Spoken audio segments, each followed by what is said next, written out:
K-pop industry asi ngasi rupees 3 lakh crore gi industry ama oire haibasi K-pop pu yengbiribasingna khangbibra Asengbani aina ngasi haijaribasi adubu paisa asigi 10% khakta K-pop star singna fangi aremba 90% di makoi gi manager singna jatki kamaina makoina chahi 12 khakta ngairi ngai makoi gi career hawpa matamda contract amamam sign tawhalli adusu slab contract contract asigi manung channa makoibu makoigi family dagi tongana thammi aduga training hawi matam asida makoida mapan thokpagi ayaba bhawba pide training asi chahi 9 chupna tawi amadi training asigi fee Indian rupees crore 3 fawba oi karamba makhalgi training piduna makoigi fee asi asuk yamliba adubu yengbiribasingda ngakna thokpa yai madudi chahi asuk changna amadi paisa asuk changna training tawra faw makoina K-pop star oibagi chance asi 1% khakta oi laibak phaduna K-pop star oiragasu makoigi awaba hantabadi layadana amuka henna hegalaki awaba si hemakiduna K-pop star kharadi society bo phawo yauri maming khara pallabada Kim Jong Hyun Choi Jin Young Cha In Ha amadi suli adubu karamba awaba thengnabagi no makoina society asi tawriba aduga hauji kanna maming chakhalamiba BTS group asisu masigumba awaba mayam asi thengnaramgadra masigi wahang mayam asigi pakum video asina loirapada mayamna khangbigani aduna glamorous oikraba industry asigi asengba amotpa mayamna khangnaba haurasi ngasigi video title exposing the dark side of K-pop aduna dikhalamba yai K-pop star sing gi punsi yamna nungaimani haiba maramdi aikoina makoibo celebrity gumna uri adubu K-pop star singna tanjaba paisagi 90% di makoigi manager singna chatki aduga aremba 10% aduna makoina fangi 10% asisu group ki member singna amuk yenagadoribani asigumba thawong asi makoida karigidamakta tawbiribano maram asibu khange hairabadi aikoina makoktagi haibadi makoina K-pop star ama oinaba honarakpa matamdagi haurakpa tai makoibu audition tawraba matungda khalakpa sing adubu company na training piba haugani masigi mamangda makoibu slab contract ama sign tawhalli contract asibu sign hek tawkrabadi trainee singna life adibi amagum company na haiba amadi company gi rules and regulation khudimak ingadabani contract asi sahi 9 dagina sahi 35 fawbagi oi contract asi makoina training hek loiraba matungdagi chatnaba hauragani haibadi contract asigi matung inna training tawringai gi matamdasu awaba kaya khangi adubo contract asigi asengba rules ki makoina hek debut tawraba matamdagi chatnaba hawi maram asina K-pop star singna debut tawraba matung sahi kaya haukrabasu company asidagi nanthokpa ngamde khudam ama oina hairabada chawluna K-pop idol oiraba sahi 5 gi matung phawbada lupa lising 36 khaktana magi thagi oiba first tawramki senfam asi celebrity amagi oinadi yamna pikraba senfam amani K-pop star singna tanjaba income si khaktanate makoigi punsigi atopa wafam kaya busu company na control tawi makoigi training dagi na dating phawba company na loinamak decide tawi mayam asi kamaina tawribano khanglilabadi video asi loiba phawba yengbiu ahanbada training K-pop industry asida perfection haibasi yamna maru oi maram aduna makoigi training ayuki pung 5 makhai dagina nungdangi pung 1-2 fawba tawi haibadi nongmada pung 13 gi manungda pung 10 di training tawi masigi training asisu sahi 9 fawba tawgadoribani masida sangba crore 3 gi senfam asisu training singna pigadabani mayam asi loiraba tungda fail oiraba singda atokpa chance ama fawba pidi adubu mi khudimakna crore 3 gi senfam asi piba ngamoi aduna maram asidana kari tawgani matang asidani twist ama lagliba company na makoigi senfam asibu pibigani adubu hanagi contract aduda ahenba close kaya hapchilaga soi tawhangani contract asigi matungin na K-pop star singna idol oiraba matungda paisa asi interest ka loina na company da pigadabani maram asina makoina tanjaba paisa gi 90% di makoigi manager amadi company na lauki wahang amana senfam asi lauraga karamba training no piriba training asida makoida singing dancing acting model walking musical instrument khongba amadi foreign language amasu takpi ahubada training kudima group ta khaidokuna training tawhalli madungda tapna khwaidagi phajaba group thamauraga atopa singbu tatokki chahi kudingi asigumba group chamagdagi henbana training gi damakta lai adubu yamna wana group 10 mukta khanba ngami Madugi manungdasu yamna wana group ani khakta debut tawba fangi. Debut tawraba matung market ta mai papa ngamdragasu company na makhoi bu tanthokiba K-pop group ki manungda Nine Muses, Top Dog, Empire amadi Boys Republic group sing asigi maming panba yai. Anisubada unfair living condition.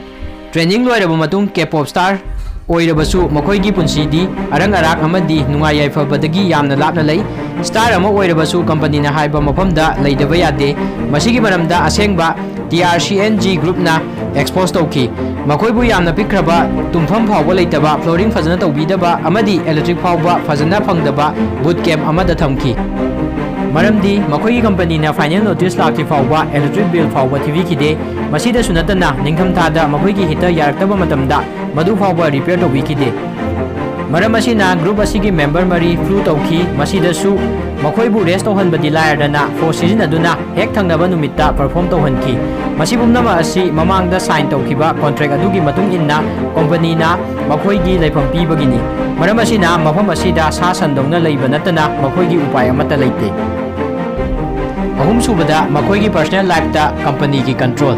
Koina angang oiringaida nupigi ro nupagi ro khaidopa adugumna company amagi makada thabak tawminaragasu training yawiba nupa nupi singi marakta wari sanaba fawba thingi. Contract ki matung inna makoigi apamba date khanba tawba yade. Makoigi marakta straight haibadi gay natraga lesbian oiba yaurabasu maram asida fongna haibagi makoigi ningtamba leite. Tena hairabada makoigi life ki remote control company singna pai haibasini. Mayam su khanbiyu mikum khudingi hisab nakoina mi amada pigadabani hairabadi nagi punsida kayada apa apun amadi fugatpa fawgani. Idol singi matam ayambana asumna kaukiba ngaktani. Company gi ayaba yaudana makoina kari mata tawba yade. Masigi afa apun mayam asi dating personal life khakta nattana masa masagi sakfam amadi character fawba company na decide tawi. Marisubada high beauty standard. Mayam nupi asibu yembada noiba amadi masak thi haina khanbibra. Ayambana thi de fazai haibirakani. Adubu nupi asi K-pop idol ama oina athiba amadi overweight oi haina hairi. Maram asina mabu yamna thina chaibiba amadi tungda fawbugi chance yamna hanthana lei. Maramdi K-pop industry asidadi yamna fajaba mi khaktamak idol oheli gumba high beauty standard asina khara amadi K-pop star oibagi mangphawbo mangnadre aduga khara amana masagi saktambu plastic surgery gi matengna fajanaba honari.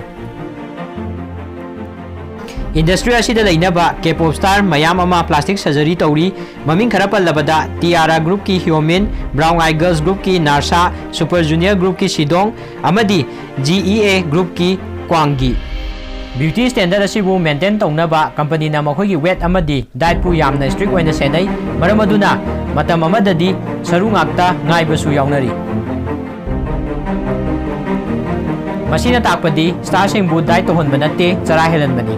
K-pop star momo na hapta amada kilo 8 hanthanaba honaba matamda chanabagi mingda ice cube khara pirakhi. Manga subada harassment and cyberbully. K-pop industry asi mapandagi ilang-langna amadi yamna nungaina uri adubu manungdadi yamna thiba amadi amama mafam amani haiba yai. Managers amadi company ki CEO singna matam ayamada makoigi makhada leiba K-pop stars amadi trainee singbu sexual amadi mental abuse tawbagi pauktatana tari. Kariguma matamda makoibu phubasu yawi. Masigi wafam asi the East Light ki group member singna phongdokhi. Makoigi producer na makoibu chahi mari chupna physical abuse kaya tawki masida makoigi company ki chairman na wafam asi khanga phawba karimata tawkide. Company sing khakta natana ijam chamba mi sing na phawba star sing bui phongphong na abuse tawba yauri. During a performance, Hyun-ah caught a male fan playing tricks. He was filming under the girls' skirts while they were performing.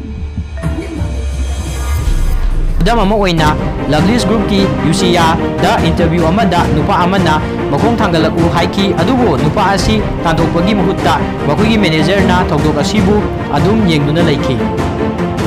Taruk suba awaba mayam asibu khangaba matung upai lektaba matamda K-pop star singna society wo phawbo yawnari. K-pop star singna famous oiraba matungdadi company singna makoibu khara fana loinai maduga loinana henna fajana isai saknaba amadi henna fajana unaba pressure pibasu hengalaki. Masigumba pressure amadi frame asina maram oiduna Sinegi Kim Jong Hyunna 2017 da suicide tawkibani. Masidasu pendaduna starsing asibu social media da senaduna da leiri amadi apik-apikpa wafamdasu makoy bujas tawbi. Masina maram oiduna K-pop star ayamana depression amadi anxiety gi problem na koisalli. FX ki member Sulibu social media da aduki matik cyberbully tawki madudagi waduna Sulina 2019 da suicide tawki. Industry asigi pressure amadi abuse asigi awaba asi K-pop star ayamana nangi adubu wafam ayam asi star singi fajaraba sasinaba sakpamgi manungda lotuna thamli. Fajaraba sakpam mayam sigi tungda lotuna K-pop industry asina ngasidi rupees 3 lakh crore gi industry ama oiba ngamlibani. Adubu fajaraba saktam singi nungda lairiba awaba asibu Pitribi pumbada khanganbagi matam oire. Maramdi sahi tarahumdai khakta ngairi ngai matamdagi star oibagi manglana mapuduna thoksarakpa makhoi sing asisu miyoiba amani. Adom adongi wakhalda kari leibagi haibadu aingonda comment section da soidana haibiramu. Aroibada BTS fansing wabiganu maramdi nakoina BTS pu yamna pamna yengnabadagidi hojikti awaba sing asi makoina nangdre maramdi makoi hojikti company gi asset ama oire. Video asidagi kanaba wafam khara pangbiragadi like amatang aduga channel asi busu subscribe amadi notification bell busu on tobiramu madam chukpada khangingba tamjinba amadi chakhatpa oibiu.